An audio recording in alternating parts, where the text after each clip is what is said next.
ప్రజావాణిలో ప్రజలు వాళ్ళ సమస్యలు ఎక్కువ శాతం కూడా ధరణికి సంబంధించినవి కావచ్చు, లేకపోతే భూ కబ్జాల గురించి కావచ్చు, అవన్నిటితో కూడా ఇక్కడ వచ్చి దరఖాస్తు చేస్తున్నారు. ఇది అసలు ఈ వారం ఈ రోజు అసలు ఎలాంటి సమస్యలతో వచ్చారు ఏంటి అని ఒకసారి అడిగి తెలుసుకుందాము. చెప్పండి, ఎక్కడి నుంచి వచ్చారు? నా పేరు B Chandraiah, son of Kishtaiah. ఇంటి నంబరు 653, గ్రామం ఇబ్రాహింపూర్, పరిగి మండలం, వికారాబాద్ జిల్లా. అయితే ఇంతకుముందు గ్రామం ఇబ్రాహింపూర్ నుండి నాకు గవర్నమెంట్ వాళ్ళు దానంగా భూదానం ఇచ్చారు, 1 ఎకరా బిస్గుంట. ఎప్పుడు ఏ గవర్నమెంట్ ఇచ్చింది? అప్పుడు ఉన్నటువంటి కాంగ్రెస్ ప్రభుత్వంలో ఉన్నప్పుడు ఆ ఇందిరమ్మ జమానా లోపల వచ్చినటువంటి భూమి అది. అయితే తర్వాత వాళ్ళు నాకు ఎందుకంటే ఎద్దు వ్యవసాయం లేదు, నాకు ఎందుకంటే సౌకర్యం లేదు అక్కడ, నేను బతకడానికి హైదరాబాద్ వచ్చాను. వచ్చినందున అక్కడ ఆ భూమిని కౌలు చేసుకోమని చెప్పి అప్పగించి వచ్చినందుకు తప్పుకు ఈరోజు ఆయన కమ్మరి బాలయ్య భూమిని కబ్జా చేసుకున్నాడు. ఎవరికైతే కౌలు ఇచ్చిండ్రో వాళ్ళు కమ్మరి బాలయ్య అనే ఆయన తెలుగు ఆయన. అయితే రెండో ఆయన రిలేషన్ బంధువే నా ఇంటి స్థలంను ఆక్రమించుకొని ఇల్లు కట్టేసుకున్నాడు.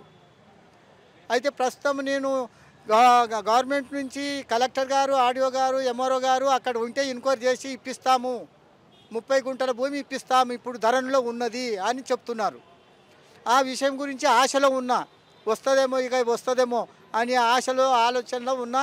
కాబట్టి మన ధరణి నుంచి మన ఆధార్ కార్డు కూడా అక్కడ ఉంటేనే ఊర్లో ఉంటే ఎంక్వైరీ చేసి ఇప్పిస్తామని ఒక ధీమా ఇస్తున్నారు కలెక్టర్ గారు, ఎంఆర్ఓ గారు, ఆర్డీఓ గారు. మరి ప్రస్తుతము నాకు కొంచెం కష్టాలు ఉన్నందుకు వాటి భూమి నాకు రావాలని కోరుకుంటున్నాను. ఎందుకంటే ఇప్పుడు నాకు కొడుకులు బిడ్డలు లేరు, ఒక కొడుకు చనిపోయాడు. కాబట్టి ప్రస్తుతం నాకు ఆ జీవనోపాధికి ఏది లేదు, గదే భూమి ఉంది, నాకు ఆస్తి ఏది లేదు. కాబట్టి ప్రస్తుతము నేను కష్టాల్లో ఉన్నందుకు మాకు జీవనోపాధికి ఉన్నది ఆ భూమి ఉన్నది కదా నా జీవితానికి అని అనుకొని ధీమతో ఉంటే ఇప్పుడు ఆయన కమ్మరి బాలయ్య నాకు కబ్జా చేసుకొని. ఇక్కడ ఏమంటున్నారు దరఖాస్తు చేసినప్పుడు? అసలు ఏమంటున్నారు లోపల రేవంత్ రెడ్డి గారు కూడా సాయం చేస్తాము, ఇప్పిస్తాము అని చెప్తా ఉన్నారు. మరి ఆ ఇల్లు కూడా పోయింది. కాబట్టి అక్కడైనా సరే ఇక్కడ రేవంత్ రెడ్డి గారితో మీరు మాట్లాడారా? ఇక్కడే విలేకరులతోనే మాట్లాడుతున్నాను. కాబట్టి మన విలేకరుతో మాట్లాడుతున్నాను. మరి ఇక్కడ ఇల్లు కూడా సామలకుంటలో గుడిసేసుకున్నాను. మళ్ళీ ఇక్కడ నాకు 10 లక్షలు ఇచ్చి అక్కడ భూమి వదిలేసేస్తాను, అక్కడ ఇంటి స్థలం వదిలేస్తాను. ఇక్కడ 10 లక్షలు ఇచ్చి 60 గజాల జాగా శ్యామలకుంటలో ఇప్పిస్తే కూడా సంతోషపడతాను అని చెప్పి రేవంత్ రెడ్డి గారితో పదే మనం చేస్తున్నాను. నేను కొడంగల్లోనే చదివాను 1970లో.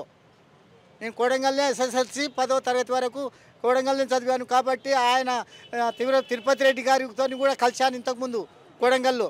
మరి కొన్ని రిపోర్ట్లు కూడా ఇచ్చాను. కేసీఆర్ నాకు సాయం అందించలేదు, నేను చెడిపోయాను, నా ఇల్లు సంసారం కూలిపోయింది, ఇల్లు కాలిపోయింది, భార్య చనిపోయింది, మా ముసలమ్మ కుక్క కలిసి చనిపోయింది. ఇవన్నీ కూడా నిరూపించాను, అక్కడ ఆరోపించాను ఈ విషయాలు కూడా. అయితే కేసీఆర్ కూడా పట్టించుకోలేదు. ఈరోజు రేవంత్ రెడ్డి గారు నాకు సాయం చేస్తారు, దేవుని లాంటి మనిషి, ఆయన సాయం అందిస్తారని చెప్పేసి ఒక ధీమలో ఉన్నాను. కాబట్టి తప్పనిసరిగా సాయము అందిస్తారని. నాకు అక్కడ భూమి పోయినా, ఇల్లు పోయినా, ఇబ్రాహింపూర్లో భూమి ఇల్లు పోయినా సరే, ఇక్కడ ఉన్న శ్యామలకుంటలో 60 గజాల భూమి మరియు ఇంటి స్థలానికి కేటాయించి మళ్ళా నాకు 60 గజాల జాగా మరి 10 లక్షల రూపాయలు ఇల్లు కట్టుకోవడానికి ఇప్పిస్తారని ఒక ఆశలతో మన రేవంత్ రెడ్డి గారితో చెప్పుకుంటున్నాను. మరి తిరుపతి రెడ్డి గారితో కూడా చెప్పుకుంటున్నాను. కాబట్టి నేను ఇంతకుముందు కూడా కలిశాను తిరుపతి రెడ్డి గారితో కొడంగల్కి వచ్చి. కాబట్టి ప్రస్తుతం తిరుపతి రెడ్డి గారు ఇక్కడ ఉన్నటువంటి రేవంత్ రెడ్డి గారితో చెప్పి మళ్ళా ఇక్కడున్న రామ్మోహన్ రెడ్డి గారు ఎమ్మెల్యే గారు పరిగిలో ఉన్నటువంటి వారికి కూడా ఎమ్మెల్యే గారు కూడా చెప్పి సహకరింప చేస్తారని పదే నేను ఆశిస్తున్నాను. జై భారత్, జై రేవంత్ రెడ్డి గారికి వందనాలు. మాతో వర్క్ చేయించుకొని మాకు జీతాలు ఇస్తలేరు అన్న సమస్యతో వచ్చారు. అసలు ఏంటిది అని ఒకసారి తెలుసుకుందాము. జీతాలు ఇస్తారు 5 నెలలు అవుతుంది మేడం. ఇప్పుడు 5 నెలలు అవుతుంది. ఏం అక్కడ సెక్రటరీ బిల్స్ ఆగినాయి, వస్తాయి, అవి వచ్చినప్పుడే ఇస్తాము అని చెప్తున్నారు మేడం.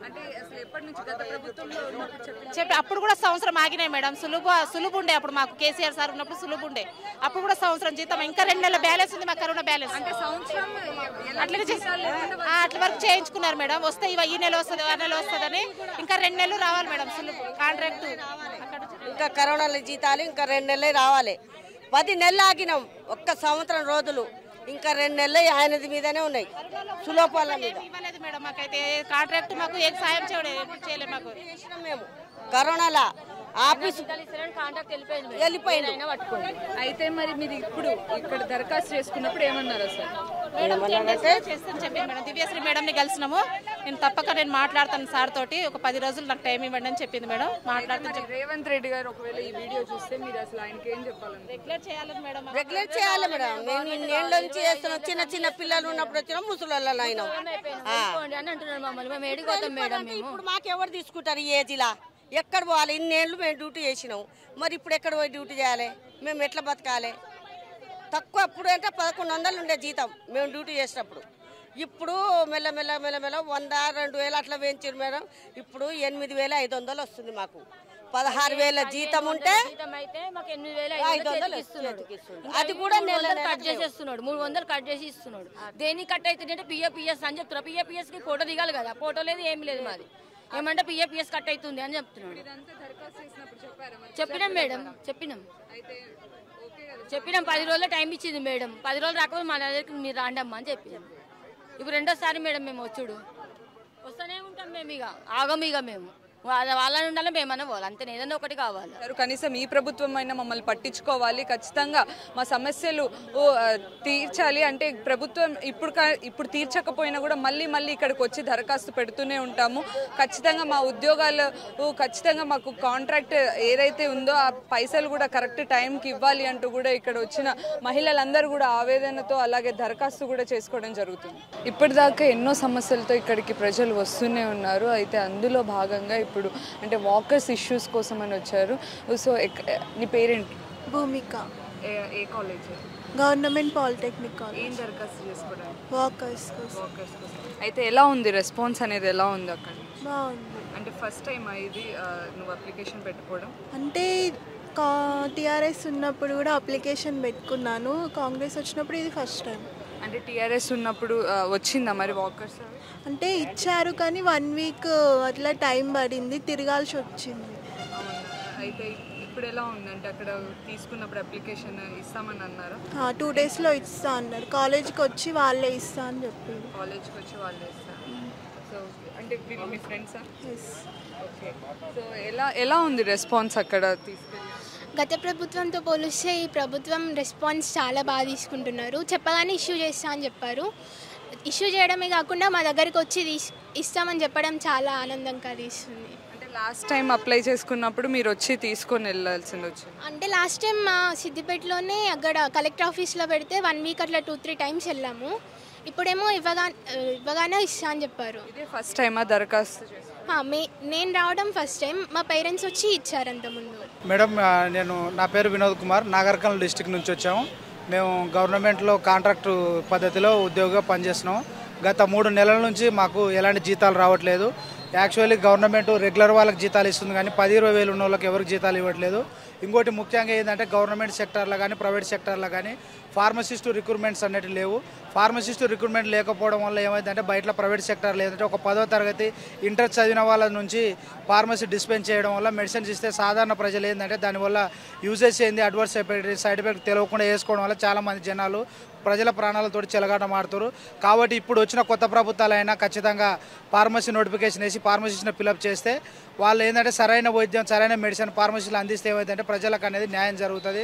ఇంతకుముందు మనకు ఫార్మసీ నోటిఫికేషన్ అనేది 20 సంవత్సరాల క్రితం వేసారు. ఇప్పటి వరకు నోటిఫికేషన్ లేదు. 2017లో ఒక నోటిఫికేషన్ వేసి అది మనకు పోయిన సంవత్సరం 2023లో మాత్రమే ఫిలప్ చేశారు. కాబట్టి ఖచ్చితంగా చాలా మనకు ప్రతి సంవత్సరం ఫార్మసీ కోర్సును అభ్యర్థించి ఒక 10,000 మంది ఫార్మసీ విద్యార్థులు బయటకు వస్తారు కానీ సరైన ఉపాధి అవకాశాలు లేక చాలా ఇబ్బందులు పడుతారు. కాబట్టి ఇప్పుడున్న ప్రస్తుత ప్రభుత్వం అన్న ఫార్మసీ నోటిఫికేషన్ వేసి ఫార్మసిస్ట్ను ఫిలప్ చేసే గవర్నమెంట్ ఆసుపత్రుల్లో కానీ ఇప్పుడు మనకు కొన్ని వేల పల్లె దవాఖానాలు, బస్సు దవాఖానాలు వచ్చినాయి. దాంట్లో ఎలాంటి ఫార్మసిస్టులు లేకుండా మెడిసిన్స్ డిస్పెన్స్ చేస్తారు. 1947 ఫార్మసీ యాక్ట్ ప్రకారం ఒక ఫార్మసీ విద్యను అభ్యసించిన వాళ్ళు మాత్రమే మెడిసిన్స్ ఇవ్వాలి. కానీ దాన్ని తుంగలో తొక్కేసి ఓన్లీ నార్మల్ వ్యక్తులు మాత్రమే అక్కడ ఫార్మసీ డిస్పెన్స్ చేస్తారు. కాబట్టి ప్రభుత్వాలు ఇప్పటికైనా మేల్కొని ఫార్మసిస్టులతోటి మాత్రమే ఫార్మసీ మెడిసిన్ ఇస్తే ప్రజలకు మంచి జరుగుతుందని మేము కోరుకుంటున్నాం. మరిన్ని వీడియోస్ కోసం ఛానల్ ని సబ్స్క్రైబ్ చేయండి, లేటెస్ట్ అప్డేట్స్ కోసం వాట్సాప్ ఛానల్ ని ఫాలో చేయండి అండ్ లింక్ డిస్క్రిప్షన్ లో ఉంది.